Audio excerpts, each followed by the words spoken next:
into the second round of matches we go now for the AFC qualifiers for the World Cup in 2026. Big wins for Japan, shock losses for the Socceroos, and a monumental point for Indonesia against the Saudis. What's going to go on in match number 2? We're going to take a little look next.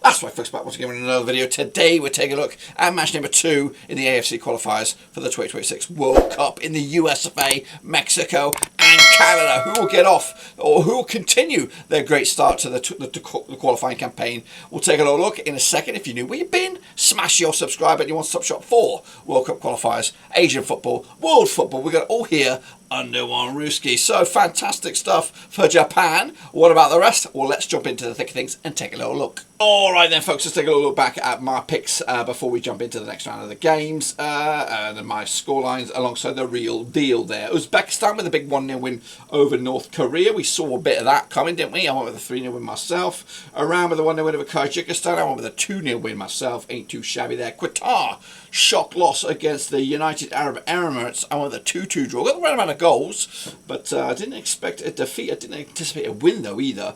Meanwhile, South Korea couldn't break down Palestine with a 0-0 draw at home. Bit of a shambles on that one. Iraq, though, no nonsense against Oman with a 1-0 win. I went the other way, so not great on that one either. Jordan, Kuwait, 1-1 in the end. I went with a 1-0 win myself. Got that one wrong. The Socceroos were shambles against Bahrain. They might struggle here, Australia. Big win that for Bahrain on the road.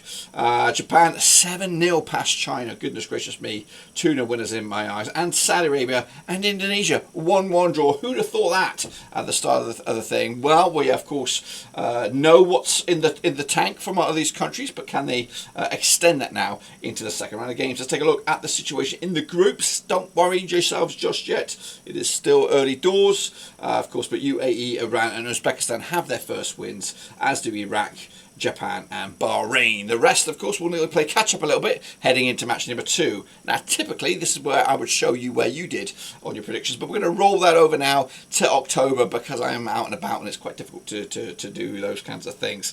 So just keep on going with the predictions, and those should be able to do that right here with this link. So get in amongst it, be part of the process, and let's get predicting, guys and girls. So now we're going to take a look at the second round of games. That's right. I'm going to jump into the deep end in just a second.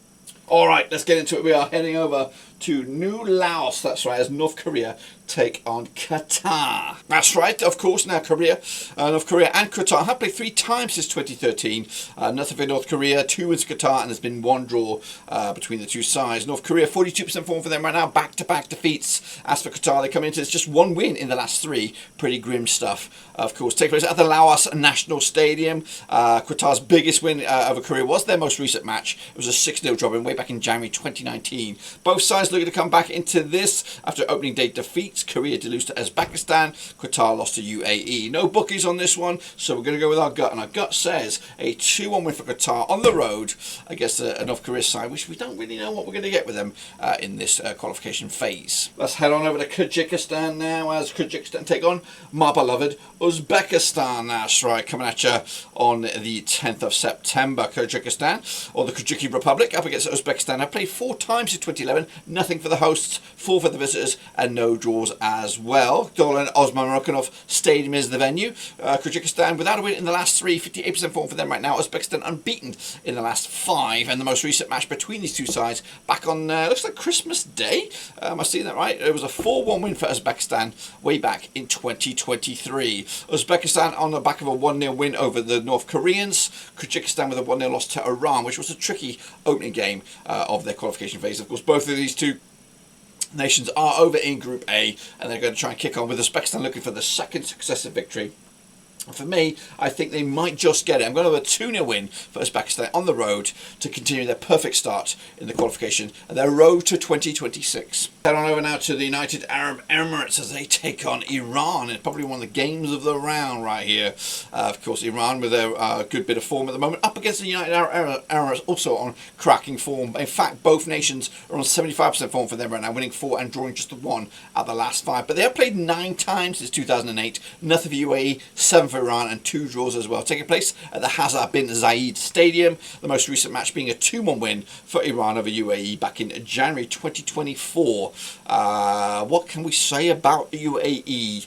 They do come into this, of course, on the back of a 3-1 win over Qatar on the road. This match is at home as well, so it's a good chance for them to use a bit of momentum there. As for the Iranians, their last away match was a big 4-2 win over Hong Kong, and of course made it back-to-back clean sheets for them heading into this. So it's going to be a tough old game really, but Iran, Team Messi, Team Melli are of course fantastic, and they're going to go with a 2-1 win as well on this one to dent UAE's hopes of making it back-to-back wins. Next up is Palestine taking on Jordan, of course, due to the situations heading out in that neck of the woods. This match will take place over in Kuala Lumpur, the Kuala Lumpur Football Stadium. That's right, played 4 times, Palestine and Jordan. Nothing for Palestine, 2 for Jordan, and 2 draws between the two sides. Of course, Palestine, not the greatest bit of form at the moment, without a win in the last 3, 50% form for them at the moment, up against the Jordan side, unbeaten in the last 6 games, looking pretty much fantastic at the moment. Last time around, they're over in Palestine, or when Palestine were the hosts. It was back in January 2019. It was a 0-0 draw. Jordan, though, picked up the last win against the Palestine. That was back in December 2021. They do come into this on the back of a draw.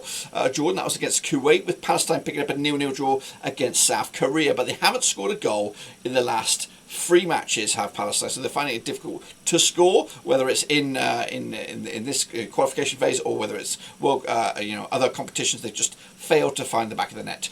Jordan, of course, good campaign for them recently. I think they did well in the old in the Asian Cup earlier in the year, so they'll be looking to get back to that kind of form when they take on Palestine in Kuala Lumpur. For me, it's going to be a tight one again. Too much in it, too much on the line. So I'm going to sit on the fence with a 1-1 draw. I think Palestine and Jordan will both be relatively happy over in Group B with that one. Next up, we're heading over to Oman. That's right, as they take down a limping, wounded South Korea. Not really kicked into gear at the moment. Of course, Oman and Korea. South Korea played twice since 2009, with the most recent match back in 2015. Oman, though, 67% form for them right now, back-to-back games without a win. South Koreans, though, on 67% form themselves, unbeaten in the last 5, but do come in on the back of that 0-0 draw against Palestine. Oman, on the flip side, did lose to Iraq in the most recent match. That was in, of course, the AFC qualification phase, match day number 1. These two sides did play back in January 2015. It was a 1-0 win for South Korea, who have got back-to-back clean sheets against Oman, with the other match being a 0-0 draw way back in 2009.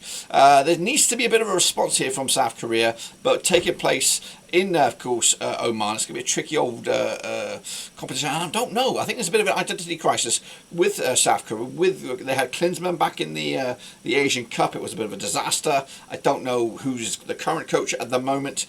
So it's going to be a response needed, but I don't think it's going to happen. I'm going to go with a 0-0 draw here, which will be monumental for Oman, but it will be crisis for South Korea as they look to get their first win under the belts over in Group B. All right, next up it is Kuwait up against Iraq, taking place at the Jabal Al Ahmad International Stadium. That's right, Kuwait on 33% form for them right now, unbeaten in the last 3, up against the Iraq side, picking up 5 wins on their bounce. They are, of course, on a good bit of form recently. They have picked up a couple of defeats along the road, but they're still going to be to take some beating in this World Cup qualification phase. They're, of course, in Group B at the Jabal Al Ahmad International Stadium, played 8 times since 2009, 2 wins to Kuwait, 2 wins to Iraq, and 4 draws between the two sides. Most recently, though, it was a 2-1 win for Iraq when the two sides locked horns in Iraq back in January 2021. The last time Kuwait picked up a victory was way back in November 2014 over in Iraq. It was a 1-0 win in the Gulf Cup. Group B, of course. Iraq on the back of a 1-0 win over Oman. Kuwait with a monstrous away point against Jordan to make it unbeaten in at least 3 matches. So it's going to be a tight old game, this one, but realistically, Iraq are something else. I'm going to go with a 2-1 win for them as they continue their amazing bit of form in recent matches. Let's head over to China. That's right, as China take on Saudi Arabia, of course. China on the back of that bit of a stomping, of course, against the Japanese. Saudi Arabia also under a bit of a shock draw against Indonesia. Now, they played 6 times in 2009. Just 1 win for China, 3 for Saudi Arabia. Two draws, of course. This will take place at the Dalian Suwon Football Stadium over in Group C. China back-to-back defeats for them, 33% form for them at the moment, and just one win in the last 6 against the Saudi Arabia side, 50% form for them right now, winning 2, losing 2, and drawing 2 over the last 6. Speaking of draws, the last time that these two sides played was back in March 2022, and it was a 1-1 draw over in, I think it was in China. And we did mention already, China back-to-back games now without a goal, losing to Japan and South Korea respectively. As for Saudi Arabia, the last victory was against Pakistan back in June 2024. So a couple of unsavoury matches for them heading into this one. But I do anticipate a bit of a response from here from Saudi Arabia. I'm going to go with a 2-0 win for them on the road. And of course denting China's slim hopes of getting out of Group C. Next up is, of course, Indonesia. Of course, taking on this Socceroos. That's right, it's Australia. Of course, Indonesia on the back of that monstrous point against Saudi Arabia. Up against Australia's side, who looked pretty much bang average in their last match as well. They have played 3 times since 2009. No wins so far for Indonesia, 2 for Australia, and 1 draw right now. 67% for the hosts, Indonesia. That's their form, just 1 defeat in the last 6. Up against Australia, 2 defeats in the last 6. And of course, most recently, they did lose to Bahrain. As for the Indonesians, they picked up a monstrous 1-1 draw against the Saudis. Prior to that, big win over Philippines, of course, back in June. Now, they played last time around. It was a 4-0 win for the Aussies back in January 2024 in the Asian Cup knockout stages. Indonesia, of course, making it through to the round of 16. The Socceroos going a little bit further than them in this tournament. They've actually not scored against Australia in their last 3, so it's going to be a difficult challenge for them to do just though. Taking place at the Gulia Bung Karno Sports Arena. If there's ever time to play the Australians, it is now. And I'm actually going to go with the Indonesians. I think at home they're going to have a bit more about them, of course, trying to please the crowd. And Australia just looked awful in the last game, so this will be a big boost for Indonesia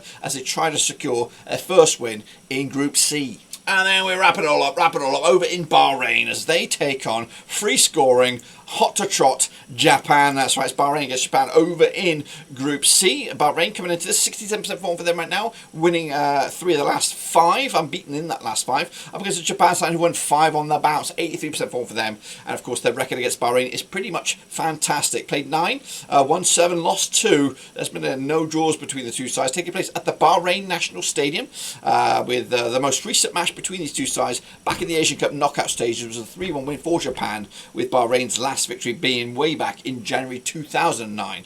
Of course, the hosts, Bahrain, with a 1-0 win over Australia. Their last defeat was all the way back to Japan in that round of 16 Asian Cup match back in January. Japan, of course, last defeat was a 2-1 loss to Iran in the same competition in the quarter-final stages, but since then they've been pretty much fantastic, haven't conceded a goal since that 2-1 loss to Iran. Tough old game this one, but I think Japan are in a league of their own. We're going to go with a 3-0 win for them on the road to take to the house, and again make it 2 wins out of 2 for them. So make sure, of course, you get your own picks in for this as we look forward to the conclusion of match number 2, and again look forward to match number 3 in October. But that, my friends, is what I've got for you. Subscribe, smash the like, catch you later, but until then we are done.